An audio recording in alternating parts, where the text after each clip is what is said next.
questionable decisions, and yeah. Bronco Mendenhall resigns at Virginia. A lot of people are asking why. He's a heck of a coach. He was good at Brigham Young, but I saw his record. 6 years at Virginia, 36-38. 6-6 this year.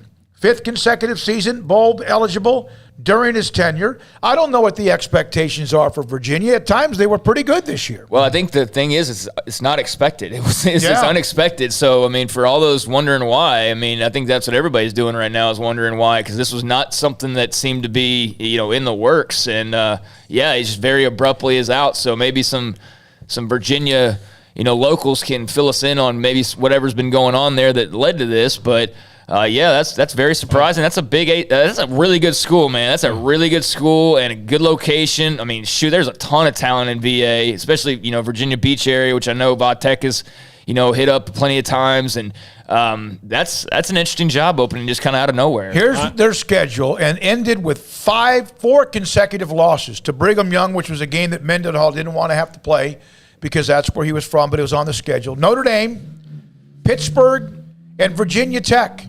They lost to top 25, top 10, and top 20 back to back to back, and then 29-24 in a back and forth with Virginia Tech, and of course a rival. Virginia Tech was 6-6 as well. I'll throw out who you should call, Virginia.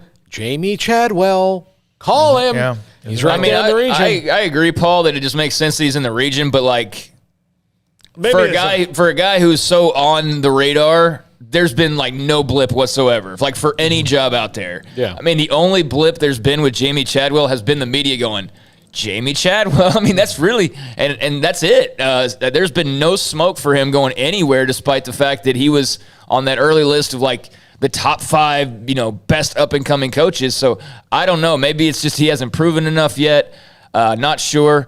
But, would it be surprising if he was in the mix because of that, what you just mentioned, just geographically? No, it wouldn't be. Caden Grace, no, he was not on the hot seat. Zero pressure to leave. From B.R. James, by the way, on K-State is an offensive coordinator issue. That's needs true. to be addressed. And then one other note on Caden mentioning Mendenhall. Bingo, Paul, when you mentioned Jamie Chadwick. Yeah, Chadwell, excuse me. Yeah, I mean, that would make sense. I mean, it's down to that because all the other jobs are filled except for Oklahoma, and he's not getting that job. But you're right. K-State does have a potential OC problem. And Kleiman, I think, is going to, make some changes. I think he's going to have to do that. But we've already seen, Leipold at Kansas has already made a couple of changes on his staff. He got rid of some Les Miles carryovers and promoted within with one of his Buffalo guys and another that was on the Miles staff, but he promoted him. So K-State, I'm also expecting to be pretty quick with some moves and wouldn't be surprised at all if it came on the offensive side of the ball. Virginia's quarterback put up 4,400 yards, 31 touchdowns. Brennan Armstrong, he's a junior. He's back, you would think. All right, we're not done. We will get to some of your chat discussion. Also, the text line. Some of you have also